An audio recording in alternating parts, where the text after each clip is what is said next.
సోదరి సోదరులారా, ప్రభువైన యేసుక్రీస్తు నామములో హృదయపూర్వక వందనాలండి. ముందుగా ఇంత మంచి సమయాన్ని ఇచ్చిన తండ్రైన దేవునికి ప్రభువైన క్రీస్తు ద్వారా కృతజ్ఞతాస్తుతులు చెల్లిస్తున్నానండి. బాగున్నారండి. వాక్యం చదువుకొని ప్రార్థన చేసుకున్న తర్వాత పాఠంలోనికి విడవాలండి. మార్కు సువార్త 10వ అధ్యాయం, మార్కు సువార్త 10వ అధ్యాయం 28వ వచనం. పేతురు, ఇదిగో మేము సమస్తమును విడిచిపెట్టి నిన్ను వెంబడించుటమని ఆయనతో చెప్పసాగాను. అందుకు యేసు ఎట్లనెను, నా నిమిత్తమును సువార్త నిమిత్తమును ఇంటినైనను అన్నదమ్ములైనను అక్కాచెల్లెళ్ళైనను తల్లిదండ్రులైనను పిల్లలైనను భూములైనను విడిచిన వాడు ఇప్పుడు యెహోవాను హింసలతో పాటు నూరంతలుగా ఎండ్లను అన్నదమ్ములను అక్కాచెల్లెళ్ళను తల్లులను పిల్లలను భూములను రాబోవు లోకమందు నిత్య జీవమును పొందునని మీతో నిశ్చయముగా చెప్పుచున్నాను. మొదటి వారు అనేకులు కడపటి వారగుదురు, కడపటి వారు మొదటి వారగుదురు అనెను. ప్రార్థన చేసుకుంది.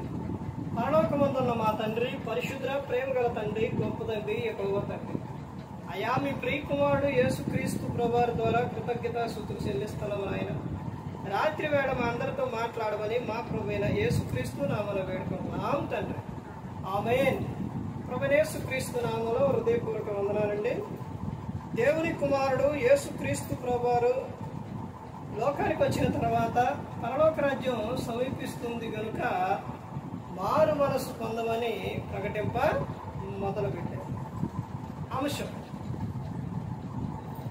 క్రీస్తు కోసం. క్రీస్తు కోసం నీవు ఏం చేస్తున్నావు?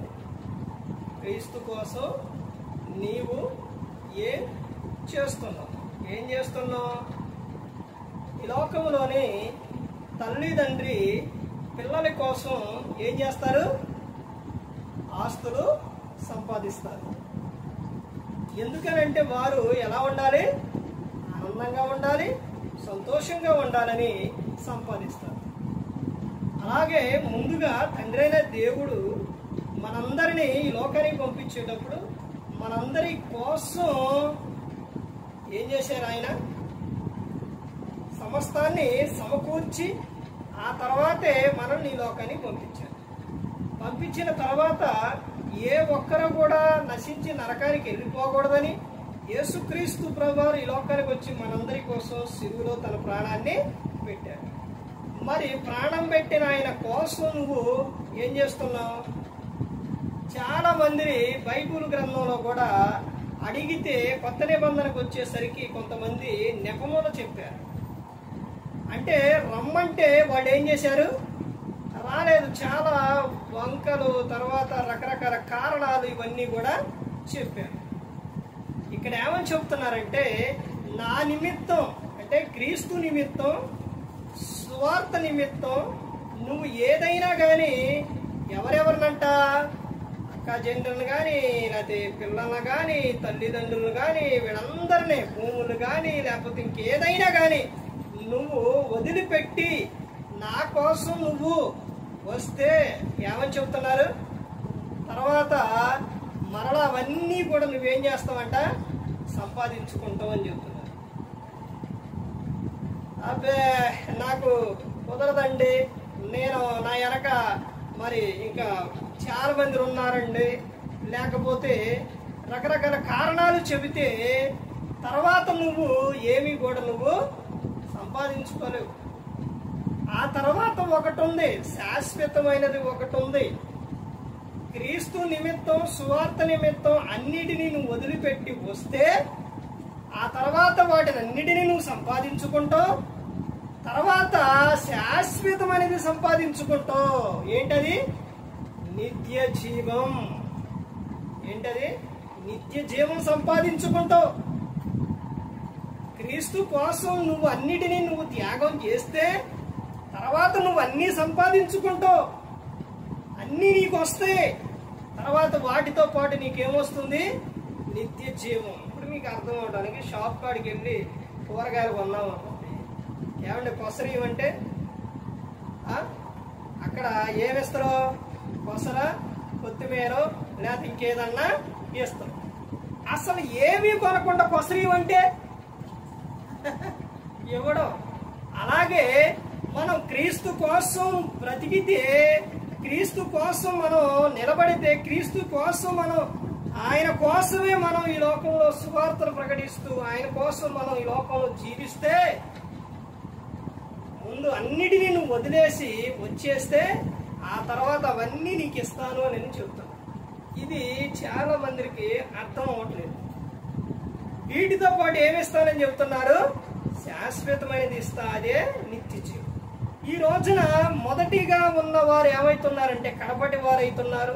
కడపటి వారు ఎవరైతే ఉన్నారో వారు ఏమైతున్నారు? మొదటి వారిగా ఉన్నారు. క్రీస్తు కోసం నువ్వేం చేసావు? ఏం చేసావు? సువార్తను ప్రకటించావా? పోనీ నీ ఇంటి వారికి చెప్పావా? నీ పక్క వారికి చెప్పావా? నీ పిల్లలకి చెప్పావా? యేసుక్రీస్తు ప్రభువు ఈ లోకానికి వచ్చి మా అందరి కోసం శిలువలో తన ప్రాణాన్ని పెట్టారని చెప్పావా? సువార్తను చెప్పావా? క్రీస్తు కోసం మనం ఏం చేయాలి? ఆయన కోసమే బ్రతకాలి. నిత్యము క్రీస్తు ద్వారా దేవునికి ఏం చేయాలి? కృతజ్ఞతాస్తుతులు చెల్లించాలి. నిత్యం కుటుంబంలో ప్రార్థన ఉండాలి, వాక్యం ఉండాలి, మంచి ప్రవర్తన ఉండాలి.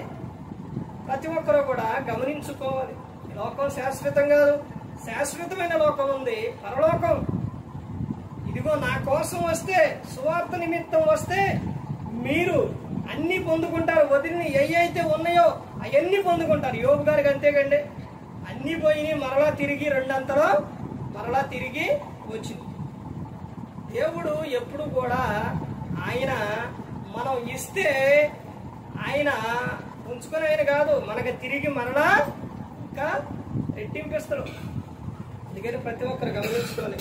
ఏ ఒక్కరు కూడా నశించి నరకానికి వెళ్ళిపోకూడదని యేసుక్రీస్తు ప్రభువు ఈ లోకానికి వచ్చి మనందరి కోసం శిలువలో తన ప్రాణాన్ని పెట్టి ఉన్నారు. మరి ఈ విధంగా నిలబెట్టి మాట్లాడించిన తండ్రైన దేవునికి కృతజ్ఞతాస్తుతులు చెల్లిస్తూ ఇంతవరకు శ్రద్ధగా ఉన్న మీకు ప్రభు పెట్టిన హృదయపూర్వకంగా చెల్లిస్తూ ఈ మాటను ముగిస్తున్న అందరికీ